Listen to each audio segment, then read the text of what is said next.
So the skill challenges are going to be, you can approach them from two different ways, and they will always be approached from two different ways, from as the player and as the DM.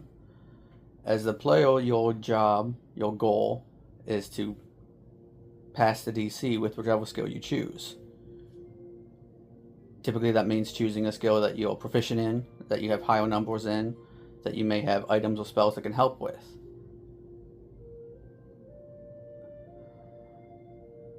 Part of this skill challenge is also to drive the narrative. So how you decide to use this skill is going to be how the game progresses, how you roleplay. So you can't just say, I'm a wizard, I know magic, as we're traveling, I'm going to use my Arcana to make sure there's no magic being cast. Yeah, you can do that. As a DM, I'd make the DC off pretty high because it's pretty vague. You're just trying to keep a vague sense out. That's not helping anything. That's very passive. But if you were to say,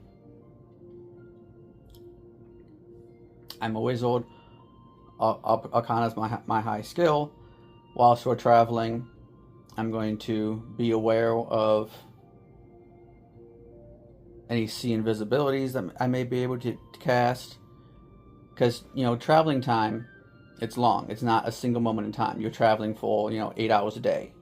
So during that 8 hours is when this skill is going to happen. So you can say you're going to be using all your spell slots to do see invisibility, to do find the path, to do, casting daylight when it gets dark out. Things like that can actually help you travel. The actual skill challenge then will still be based on your Arcana. You're using your magic. But the DC will be significantly lower if you are able to put through that narration. So for the first example, where I was just the vague sense as a DM, I'd put the DC at somewhere around 17, 18, depending on the level. With the second narration, when they're talking about how many spells they're going to use, how exactly they're going to do it, I'd put it much lower, like a 12. So those are ways as a player you can influence the narration and how the game's going for you.